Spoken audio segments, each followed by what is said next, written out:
So, there just comes a point where you just have to say fuck it and go live. What the hell is any of this doing?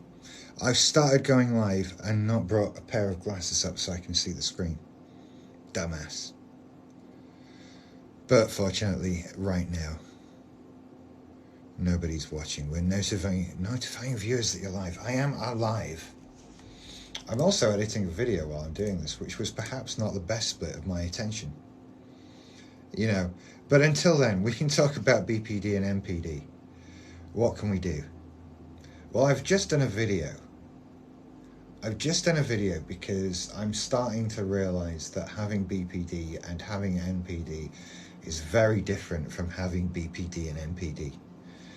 And I can't believe that I was basically today years old when that finally started to click. I mean, do you know what? The problem is I don't spend enough time talking to people who have BPD or listening to people who have BPD or anything like that. Oh, hey people, how you doing? It's good to see you. This is actually my first live. The button's been there, it's been calling me, but I've had nothing to, I don't know. So I just thought, screw it, press the button. So I pressed the button. And like I say, I'm even in the middle of other things. I'm making a main channel video for YouTube. I don't know if people on TikTok understand that I'm on YouTube. There's no good way to push people over. You're kind of not supposed to say the Y word as you do TikTok videos. That's kind of frowned upon, and they're scanning for it. So, hello, Anti247. We're talking BPD and NPD. We can talk anything you like along those lines. I have both, but not either. It's a really weird thing. And I'm still coming to terms with how weird a thing it is. And God, I am so many years into this journey now. Which I've never really taught. God, you know what? This is perhaps the best forum on TikTok to talk about, like, personal stuff. Because you just, no one wants to watch that. This is not the platform to talk about, long-winded stories and that kind of thing, which is something you can get away with a lot more on YouTube, because there's much more time to do it. I got diagnosed last year for BPD and EUPD. I'm still trying to come to terms with it myself.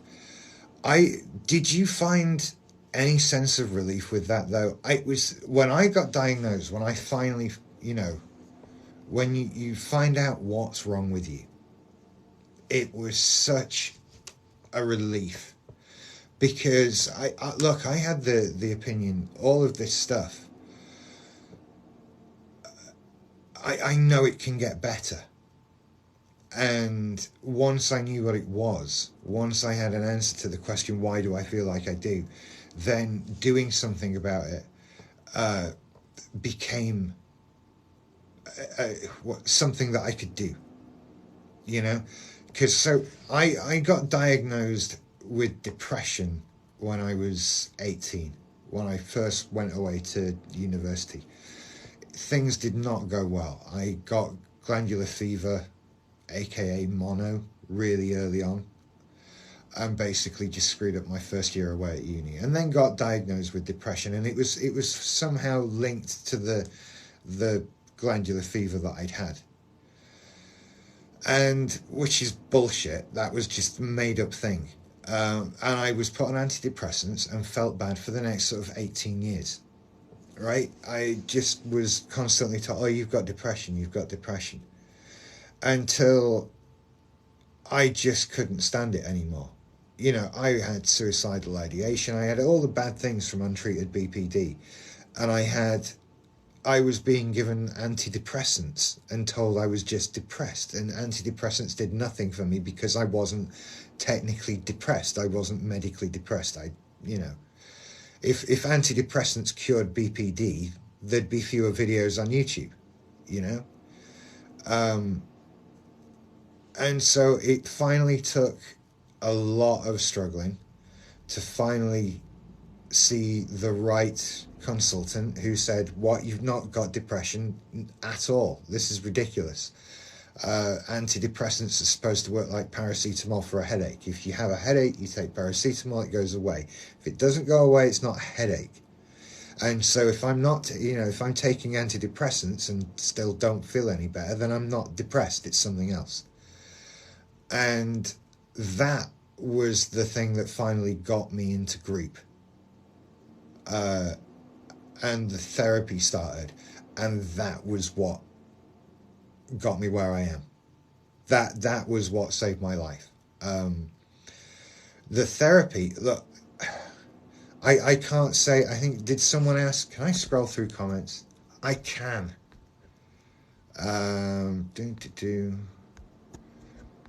Someone said, something about, do you think it's necessary for people with BPD to go to counselling/therapy? Right.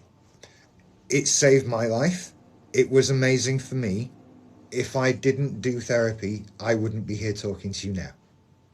However, that worked for me, and it's not the only method of treatment. There are other things you can do and try, and other things might be appropriate for you.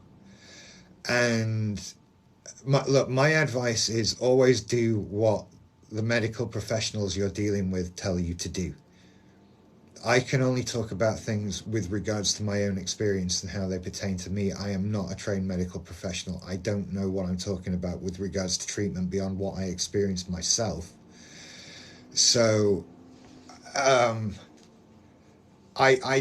don't recommend anything, but I recommend that you be in some form of treatment. I recommend you seek help, always. Have you done group therapy? I'm about to start, but I'm so scared. Right, I have done group therapy. I did it for 3 years, and I was discharged officially a week or two ago, right? It was terrifying at first, and it is difficult for a lot of people at first, because you have to let go of a lot of stuff.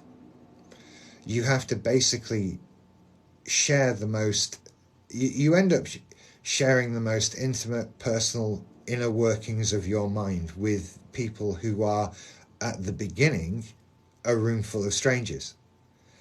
Now, as group progresses, your relationship with those people will grow, and they will become very important people to you. And you'll find it gets easier as you go on. And eventually you will reach a point of total, I reached a point of just total calm with it, and it's changed me as a person with regards to how easily and effectively I can communicate what I'm feeling. It takes practice, and you're gonna learn a skill that you can't stop, and that will make you, I don't want to say a better version of you, right? It trained me. People always think that you go and they teach you things, right? That we go to group and there's like a lesson, and they go, this week we're learning about how to deal with this problem, and here's what you do when this problem occurs. And that is so not what happens. You just go, and someone will start talking about something, and then a conversation will begin, amongst the group, and things just go from there. The therapists are there to ensure that you don't kill each other, and that no one throws furniture, and that the conversation somewhat remains on topic. But other than that, you are just left to talk and get on with it, and eventually these upsetting things start to come out. It's an amazing process. And like I say, not everybody sticks with it. It's not for everybody. A lot of people came and went from the group that I was in for various reasons over the 3-year period. Not everybody who started made it to the end, right? I did. I was the second one to do that. I was the second person to leave the group. because and the second person to leave the group, sorry, because it was time to leave. And you just eventually reach a point where you don't need it anymore. You've learned the skills that you need to get by, and though those skills essentially involve questioning why you feel what you feel. And once you learn that skill, once you learn to do that, to not just feel what you feel, but also question why, and dig deeper. Where is this coming from? Why do I feel like this? And start to address those inner problems. Then it's just so empowering. How do I deal with being judged in that group? The idea is that there's no judgment in that group. Okay, you're not there to judge each other, and also everybody there is in the same boat as you, right? This is the other disturbing thing. Whatever, we all have our traumas, and to us they are the worst thing in the world. But you will hear other people talk about their trauma, and you will think, dear God, I'm glad I don't have your trauma. And everybody's in that same boat. Everybody's doing the same thing. Nobody's judging anybody. We're not there to be better than anybody or whatever. We're there to talk. You're there to talk about how you feel and how other people feel. There's no judging. It was never an issue. And I think you go into it expecting to feel like that, because that's how the world works, right? You expect to be, I certainly still feel like that. I expect to be judged all the time. And it takes time. It takes weeks. It was a 3-year process. And it takes weeks to just be able to, bit by bit, open up, just release that little bit more information about yourself, just to test the water. And eventually you're swimming laps. It just takes time. And the whole point of group is that is a space where you can say anything that you're thinking. And trust me, I said some dark stuff over the years, right? I have MPD. The things I've said. And it is quite something to sort of tell a room full of people what you're thinking, and just watch everybody's face just kind of, I can't believe he thinks that.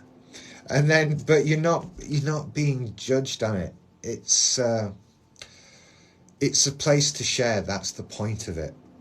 It is a place to be vulnerable, and for that to be an okay thing. So if you have the opportunity to go to group therapy, I heartily encourage giving it a go. And powering through with it. I don't know. It worked for me. It worked really well for me. It was what I needed. I tried DBT wasn't going to work.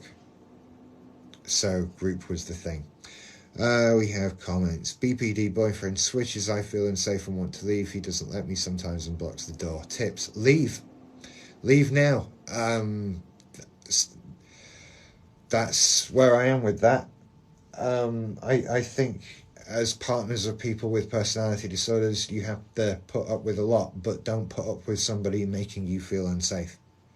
Okay? There are limits to this, and personal safety is something we don't mess with. If you feel unsafe, if somebody is blocking you from leaving, and that is somewhat classic behavior, but I don't know. We all have our boundaries of what we put up with, but I wouldn't put up with that personally. And that scares me as a thing for you to have said that you go through. That makes me feel very uneasy. Right, you're not abandoning them. Okay, you're saying, how fair is it to abandon them when that's their fear and they start threats more? You are not responsible for that. That is not your responsibility. And yes, they have these fears, yes, they have these worries, but that you are not obligated to compromise your personal safety because of that. Hell no. Absolutely not. And that is not an abandoning somebody. That is keeping yourself safe, is what that is. And yeah, we can kick and scream, and we can, if you go, I'll do this, and I can't survive without you, and that sort of thing. Then you have to, and you have to be strong and be able to say that. Then okay, I think it's a difficult area for me to talk about, because obviously, I've been in dark places, and that I've actually never done that though. Um, you know, that is behaviour that scares me. I get it's so hard. I totally understand. And I went through it, and that was my relationship. Luckily, didn't have any children involved, and that kind of thing. It could have been far harder than it was, and it was damned hard as it was. And that's for me, as the person with the BPD, um, it was a nightmare for her. Um, but at no, this is the difference between me and my ex-partner. At no point did she feel unsafe. I didn't have any behaviours that made her feel unsafe. I was shouty. I was emotionally unstable. I was quick to temper. I was potentially embarrassing while we were out. That kind of thing. But I wasn't. I was never. I was absolutely never physical. But I would never stop somebody. Never physically laid hands on somebody or stopped them trying to leave or made them feel physically unsafe. That wasn't part of my MO. Um, but I'm a big believer. You should not feel unsafe. You should not feel physically unsafe. You should not feel scared. And you're under absolutely no obligation to feel like that at all. So I don't know. Uh, I feel like the people who don't have BPD don't understand how deeply I hurt at times. How can I explain? Um, I don't know. I agree with you.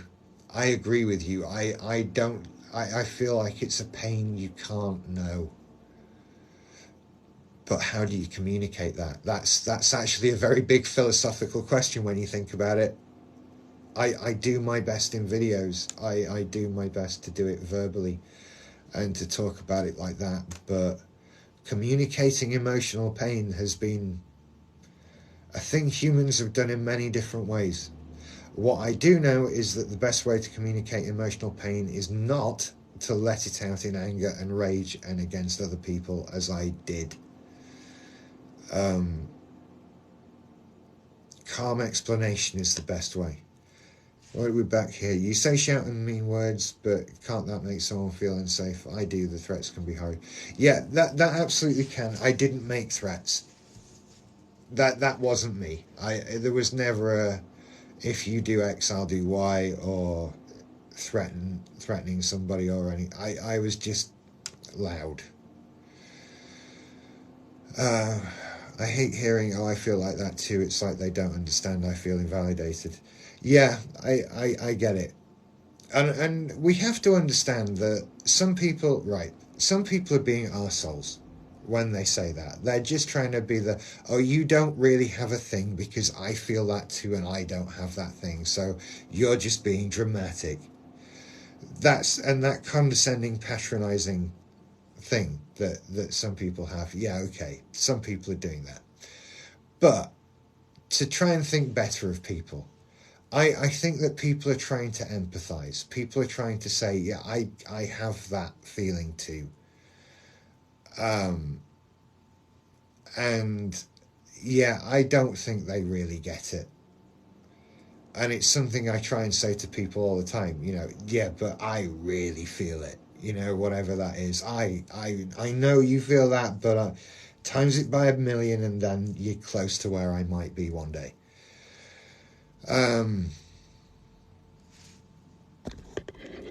So where's the line of abuse and the disorder? Pressing things I don't want to press. I don't know with that one. Where you... I always feel... Right, number one, I can't tell you what you should put up with. I can say what I wouldn't put up with and what I don't feel someone else should put up with, but you have to judge your BPD person yourself. As I've said, I think no one should be in a dangerous situation where they feel unsafe, and if you are, then you should take steps to remove yourself from it as much as possible, and you have no obligation to stay with that person. If you're trying to fight for a relationship, if it's someone that you love and they're in pain, then it's about helping them, right? I imagine it like, if we imagine that they had a broken leg and they're screaming out in pain, and we're annoyed at the amount of noise they're making because we don't like the sound of somebody screaming out in pain, and we're trying to stop them screaming out in pain. We're annoyed by that. We're upset by it. We don't want to hear that screaming. Well, the best way to stop that happening is not tell them to shut up, but it's to help them, it's to get them to hospital and fix the broken leg, right? That's how we should deal with that. And I think with BPD and that sort of thing, any of this horrible behaviour that's coming out of them is effectively that screaming from the broken leg, and the BPD is the broken leg, so they need help fixing the leg. However, in real life, the reality of it is that screaming can hurt other people. That screaming, that volatile behaviour can be harmful and physically harmful to others, and they shouldn't. That's wrong, regardless of where it comes from. We don't want to hurt anybody, and so it's not to me to say where that line should be, but down to the individual of where is that line for you. Where is that's too far, I can't live with that. But also, doesn't this person need to be taking steps? Isn't that important? Doesn't the person with BPD need to be seeking help, getting help, doing the work needed to improve and change the situation? Because otherwise then it is just living with abuse. Right? If you're putting up with how someone's behaving, if they're behaving horribly towards you because they've got BPD, then they need to be doing something about it. Not just saying, well, he is that way, and you put up with it. That's not a thing. You need to see forward progress. And not just, I will change or I will get help. It's no, getting help, doing it, actually doing it is important. Because apologies without change behaviour is just placation. Basically, that's where I am with it. I should have scrolled. Right. Good morning to Australia. Why is it so hard for borderlines to get over narcissists? Because the narcissist can provide a lot of validation and safety to a borderline person. The narcissist, for want of a better way of putting it, the narcissist wants to be worshipped, and the borderline wants to worship. It is a match made in heaven in many ways. And the person with borderline will look to that narcissist for so much emotional support and validation, so much stuff. And when that's taken away, for whatever reason, then it's soul destroying. You don't know who you are because you've been living for the narcissist rather than living for yourself. So you're suddenly left potentially without an identity, without knowing who you are as a person, all of that stuff. And on top of that, people with borderline tend to find it hard to get over people anyway, whether they're narcissists or not. So getting over people, God, the romantic obsession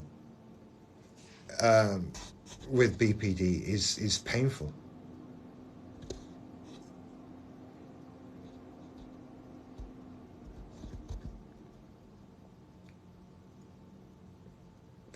Hey, love your videos, borderline here. Waiting for DBT on NHS. Have you had this therapy and was it effective? I had one session of DBT, and for me, it wasn't what I needed. I needed group. I recommend you try it.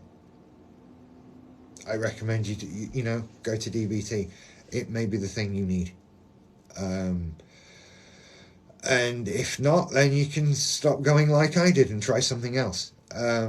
Not, as I understand it, not every form of treatment works for everybody. You've got to find the thing that's right for you. I didn't get anywhere with DBT. My problems and the causes of my BPD weren't helped by that.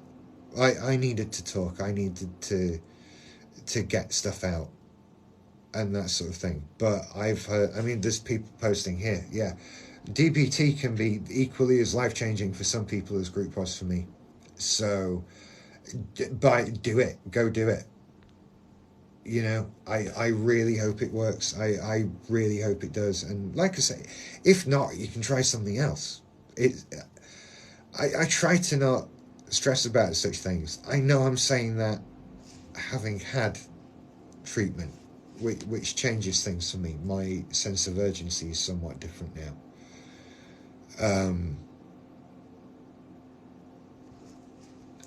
But yeah, try DBT. I hope it works. I hope that's the thing. The beauty of all of these things is that none of them are horribly invasive or anything like that. We're not talking about chemotherapy here. We're talking about DBT or group therapy or God knows what else. And so try it. If it doesn't work, try a different one. It's fine. It's, I think for me, where I get right, so all of the pain I felt before therapy, and indeed the source of the suicidal ideation that I felt, was that for me it felt like there was no end to the pain I felt. Like I was never going to get help. It was always going to hurt. There was nothing anybody could do. But as soon as I was told, you're right, there is something wrong and it's not just depression and we will get you help, then the clouds lifted immediately. Even when I tried DBT and it didn't work,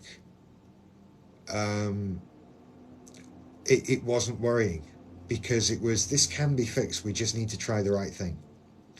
And for me, knowing that there was help coming, that was enough to get me out of that suicidal ideation territory, because I didn't want to, what am I allowed to say on TikTok? I didn't want to unalive myself at any point. I just wanted to not be in pain. And that was the only way I could conceive of that the pain would stop. So as soon as I was told, no, there's all these other ways the pain can stop, then it was, well, I will definitely try all of those ways first. That was it. And the clouds lifted, and it was, luckily it didn't take too many things to try before I found the thing that did help. Let me scroll some more comments. I'm waiting for DBT also. It's absolutely horrendous that we can't just go and get therapy. That upsets me so much for people. I am so lucky that I got to go through group. So lucky that I got to go through group. And that's why that's one reason why I started making videos, was that realization that, well, no, it became that. I started making videos because therapy ground to a halt when COVID hit, right? I started therapy in April 2019. And so by sort of January, February 2020, we're in lockdown. No one's going to therapy, to sit in a room, in a group, no less. And so for sort of 6 months, we were reduced to a hall every 2 weeks. Sorry, I've got a live invite. I'm not going to do that this time. So we were reduced to like a half-hour phone call every 2 weeks, that's not therapy. It was basically, hello, are you dead yet? No? Oh, cool, we'll check in a bit. And so I started making videos and doing my own sort of therapy. And then one of the first things people started saying to me was, thank you for putting stuff out there. I can't afford therapy. And you realize, God, there's like a whole continent of people almost who have to pay for this stuff for a start, and they're not just getting therapy, or they'll get like 6 weeks on their insurance or something like that. And also, even here, even though I was getting group therapy for free on the NHS, it's still not accessible to everybody. There's only so many groups, there's only so many places in so many groups, and mental health services in this country are criminally underfunded. So you then start making videos where you're sharing what you learned from being in group, in the hope that maybe somebody can watch stuff and pick something up. And so it's been a very rewarding thing so far. I was diagnosed with BPD last year. I'm 48 now. I haven't come across anyone in my age group yet. You're a little older than me. I'm 44 tomorrow. In a couple of hours. There you go. I'm currently 43, but for not much longer. 8:34 right now. Yeah. Look, I really, there's no way I would talk about personal things from group, but I don't think it's overstepping the mark of confidentiality when I say that there were people in that group who were older than me and people who were younger than me. And of the people that came and went, some of them were older than me and some of them were younger than me. And it seems we're just, I don't know, maybe there's something we're just, look, we're Gen Xers and we were told to shut up and just get on with it, right? This moaning about your mental health is such a millennial thing, isn't it? So we don't do it. And when we don't do it, it's why we go nuts. So I don't know, finding people older than us with similar mental health problems can be tricky. Where are we? Hi Kelly, how you doing? Oh, lots of comments. Hang on. Oh God, lots of comments. Did you have therapy privately or through the NHS? That was the NHS. And I basically, as I understand it, two of the therapists in Keighley or Bradford, the two therapists that ran the group had basically, they weren't doing groups. It wasn't something that happened. And they had, I think they'd sort of wanted to run a group and they'd asked if they could, and they'd just been granted permission to run a group. And that sort of just coincided with me turning up and with my particular set of problems and saying, and then going, hey, can he come to group? So it was just luck and timing. I think maybe if I'd presented with problems at a different time, it would have been a different case altogether. But No, it worked out well. What led to your diagnosis? Basically the 20 years of suicidal ideation, right? I was never right. I was never happy. I was never healthy mentally. And suicidal ideation started at about 18 in my first year at university. And it's hard to ignore that. It's hard to get past that. You know there's something wrong when you feel like that. And so it was just a case of perseverance, really.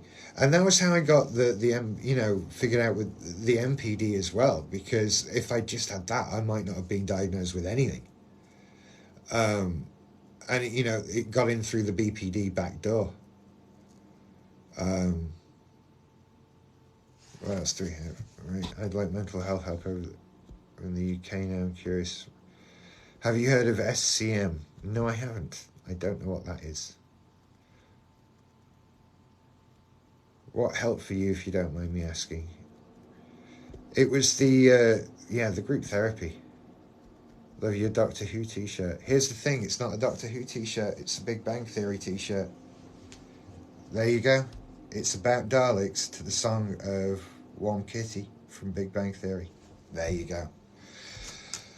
How do you support someone with BPD who says there's nothing wrong with them? Whoa. With desperation and frustration, that's such a...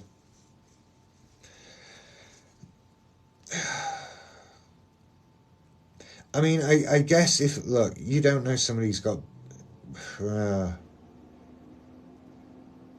I mean, that's not necessarily unique to BPD. If someone's suffering from mental health problems and they're not seeking help and they think they're fine, that is God, that could be for all kinds of things, right? But I don't have a good answer for that one. I guess as well, it's going to be unique to your set of problems. But I don't know that someone with full-blown BPD would feel, or would be very difficult to would be very difficult. Words, Richard. I don't think they'd be difficult to convince that all is not well. Because you feel so fucking awful. There was never any doubt for me that something was wrong.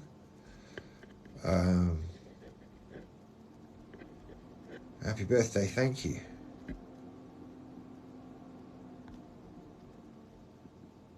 What made you realise you had NPD? Aha, ha, ha, the NPD, the fun one. I don't know why I look at it as the fun one, but it is the fun one. Because it's got all the stuff that makes people laugh nervously, and I enjoy that immensely. BPD is very sad. It's very down. It's very whatever. But how did I find out I had NPD? Right.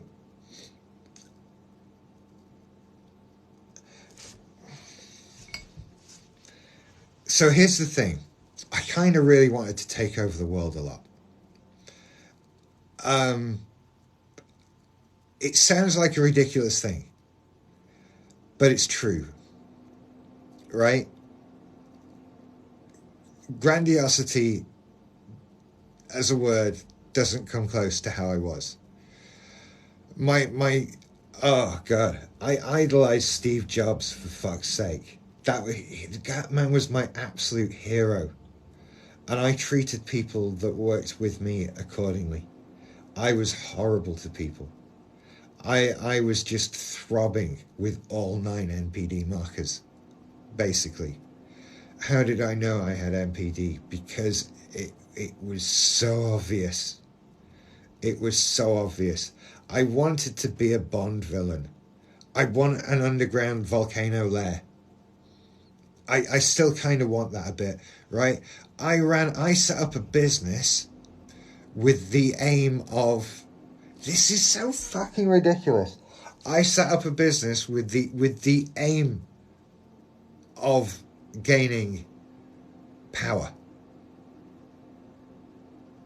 right? Because I've talked a lot, I've mentioned it before. I used to run a podcast company, right?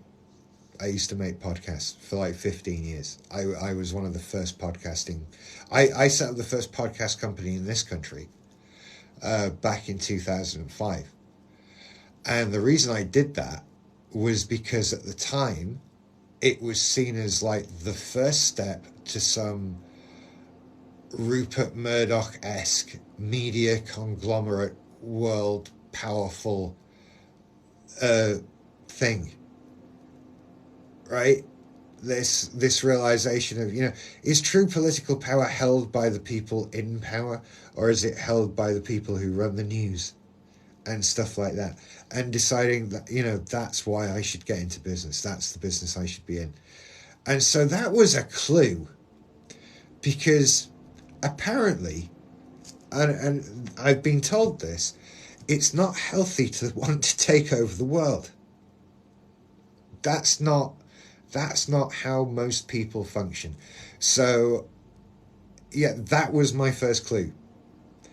And then you just start ticking off things after that, and you realize, holy shit, this isn't right.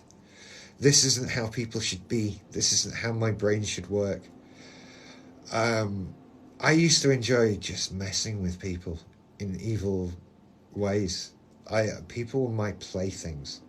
And I would sit winding people up online and arguing with people online just to control them, just to play with them, just to, as I always put it, like a cat playing with mice. And that was how I saw people. That was how I treated others. And yeah, the MPD was kind of hard to miss. And I thought I was amazing, just in general.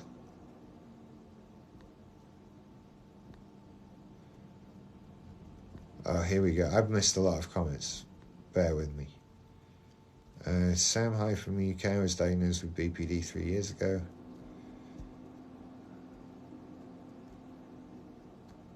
So yeah, that's where I was. SCM is structural clinical management. It's a new type of group therapy run by the NHS, starting it. Okay. In what? I mean, so many questions. But no, I'm not familiar with it. What was your BPD assessment like? It involved sitting in a comfy chair in a room with another person. That was it. It's not like an exam or anything like that, obviously, as you know. The weirdest thing about it, what always freaked me out, and I admire their ability to do this so much, was when you go in, and indeed when you do therapy as well, the therapist never speaks first. Never, ever, ever. You will get polite pleasantries when you arrive. Hello, welcome, come in, have a seat, that kind of thing. And they would just sit there.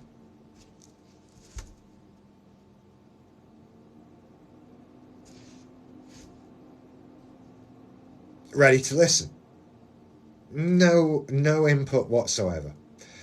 And, as I understand it, that is so that they're not leading you in any way at all. Not at all. What comes out of you is just what is going on for you. And I think so much of therapy is clearly about letting somebody talk. Therapy that you see on TV in films where the therapist is talking and suggesting things all the time bears no resemblance to any therapy I've ever experienced. So yeah, it was weird. And then they send, so you have this assessment and they recommend a treatment and they send a letter to your GP describing symptoms of BPD without saying you've got BPD, right? Because here's the kicker, here's the thing, right? And this is where mental health differs, okay, from physical health. if you have pain in your leg, we're going back to the leg pain analogy. If you have a pain in your leg, then a doctor will need to discover the source of that pain in your leg before they give you a treatment, because the treatment that they give you depends on what is causing the pain in that leg. So if you go in, they need to be able to say either, oh, look, you've broken your leg, or there's a fence railing sticking through it, of course it hurts, or whatever, so that they can give you the right treatment for that kind of leg, for that kind of injury you've got. But on the mental health side of things, treatments can be far less specific, right? A lot of them are therapy, where you go and, in my case, sit with a group of people and talk about stuff. And whether I had 9 BPD markers or 2 or NPD or any other list of things, then the treatment was going to be go to that group. So those therapists are under absolutely no obligation whatsoever to specify with that level of detail what the thing is, because these things are so difficult to diagnose specifically. You could be wrong, and the last thing they want to do is be wrong.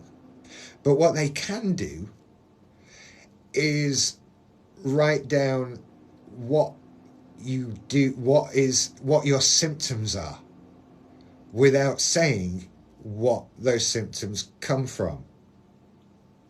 Okay? So you end up with a letter from your therapist to your doctor that says, Richard came to us for a consultation, blah, blah, blah. We noted the following about him, whatever, paraphrasing. Then he suffers from these things. And you read this list of things, and it's written out nicely in letter form. And you go, those are all BPD markers, those things. This is all... You could have saved 5 paragraphs of text by writing, Richard's probably got BPD. But they don't do that, because then they've said, Richard probably has BPD. And I could maybe go back one day and go, hey, I haven't got BPD. You said I did and I don't. Or whatever. Or that, you know. But if they write down what is very definitely wrong with me, then on one hand they're saying it's BPD. Look at this list of things. Look at it all. But it doesn't matter, because I'm still going to group therapy, if you see what I mean. So you kind of, I was diagnosed without being diagnosed. It's such a weird thing. I'm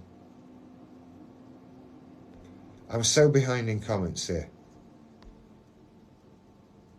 Okay, my boyfriend is like that. He thinks he's a god and is always ready to go into battle with people. Yep, that's the one. Weird question. Severely attached to someone, my whole mood shifts when I'm with them. Is that normal? It's one of those weird things, isn't it? Look, my whole mood shifts when I mean, look, on the one hand, this is the tricky thing with romantic obsession and stuff like that, and the acceptance of the Disney-esque model of love and relationships. This, you know, there's a prince or a princess out there, and we're just going to fall madly in love with them, and our whole world will revolve around them. And that's going to be magical, and there'll be a fairy godmother and something with a talking mouse. And the reality of life is, that's horrible. That is horrible. Do not give up that much of yourself for a relationship or any other person, right? Live for yourself. Have people in your life that love you and that you love, and that you enhance both of your lives by existing together. But, you know, this idea of, needing somebody to feel good, all of that's Disney bullshit, right? And that's what gets so many of us into things. Now, That's not to say that it's bad if when a particular person is around you feel happy, because that's what loving someone can be, and that is normal, that is happy. I think what we're talking about, really, the big question is, how bad do you feel when they're not around? That's the big one, right? That question was what pushed me towards polyamorous relationships 3 years ago. That question. What do you do when they're not around? Because I had that realization of leaving a relationship that I'd been in for 15 years and realizing that everything that I had that was me was caught up in that. I took my identity from that relationship. And so suddenly I was left not only without a relationship, but without being a person. And I needed to get that back. And so I needed to live for me, to be everything that I want to be. And it took me time to realize what I want. It was because none of it had been thought about. I existed to please somebody else or for that relationship or whatever. And so to answer that, how bad are you when they're not around? I was really bad. And that's the bit that's wrong. It's not the how happy should you be when you're around someone. It's about how bad are you when they're not around. It's all right to miss somebody, but it's not all right to be distressed by the lack of their presence. It's not all right to need them like that. That's, for emotional validation and support and that sort of thing. It's, it's a thing. Where are we? Is there any research about a link between COVID and BPD? I have no idea.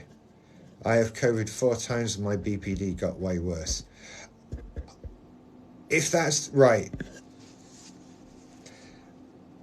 amateur scientist, very amateur, unqualified scientist here, right? I make YouTube videos. That's my scientific background. Actually, I have a number of science qualifications, but none of them in psychology or medicine. And all very old and out of date and forgotten. But to answer the question, is there any research about a link between COVID and BPD and to address BPD getting worse from having COVID? I'm unaware of any research. I doubt anyone's thought to really put that in there in the last 2 or 3 years. Maybe somebody's done COVID's effect on mental health, that kind of thing. I would be more inclined to say that having COVID is by far the most miserable fucking experience I've had for the last 2 or 3 years. Right? I've had it twice, and it's so not fun, to say the least. You don't want it. And I wasn't that bad with it. And I felt my mental health suffered for it. Because it meant that I spent a week and a half isolated from the world. I spent a week and a half away from my girlfriend, away from my family and friends, locked in my house on my own. How could that not harm your mental health? Of course it did. And if you've had it 4 times, that's like twice as much as me. Of course you feel worse. Of course you do. God, my heart goes out to you. 4 times, that's, ouch. I got told to watch DBT YouTube videos. Okay. I got diagnosed 20 years ago and still battle with it. I get the feeling the battle is forever at this point. No, the war is forever. There are smaller individual battles within that war that aren't as hard. And you can win those. And the war becomes I don't know. It's a bit Cold War-ish at this point. I'm just going to plug my phone in. It becomes a bit Cold War-ish at some point, and it becomes easier to just live with and forget about on a day-to-day basis. You know, there are no explosions anymore. Where are we? Many messages. Oh, there's certain things you have to stay away from now. They act like triggers. No, there aren't. I have emotional triggers. Like, there's things that make me sad and things, you know, stuff like that. But no, I've learned to deal with stuff now. I've learned to. Part of the healing process is sort of you want to replace your healing, your coping mechanisms, right? And so it was that long, lengthy process of like, what triggers me? Why does that trigger me? How do I handle that? How would I like to behave when that trigger happens? That kind of thing. And it takes practice and time and doing it over and over again and experiencing that trigger. And eventually one day you react in the way you wanted to. And then maybe you don't do it the next time, but maybe you do it the time after that, and you just get better at it and better at it. And now, I don't know. Even when I am triggered with things, and I'm struggling to think of an example, coping with them and being aware that I'm being triggered is an easier thing to deal with now. So I don't tend to stay away from things that I can think of.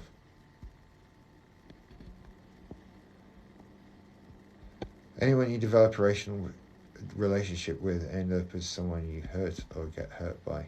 Well, I don't know. Isn't that true for every relationship that so far has ended? Oh, hi, Jacob. I'm doing a live.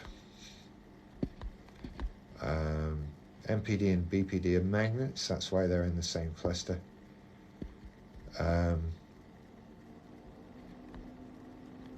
Yeah. Oh, hang on. Let's do that then. Bear with me. I'm just trying something.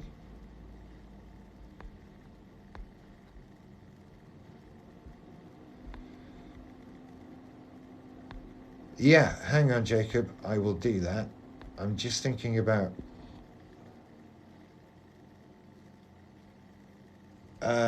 what do I need? I need stuff. Because I won't be able to hear you without an earbud. And I need an earbud. And we're going to... Do I have any handy? Not right now. Oh, do you know what? I am an hour behind with dog supper time. He's lying on the bed right now. I feel bad for him. 2 seconds. I'm going to put some dog food in a bowl and I'm going to grab an earbud, and then I'll be right back and I'll send you an invite, Jacob. Right, the rest of you talk amongst yourselves. 2 minutes. 2 minutes. Imagine some elevator music playing.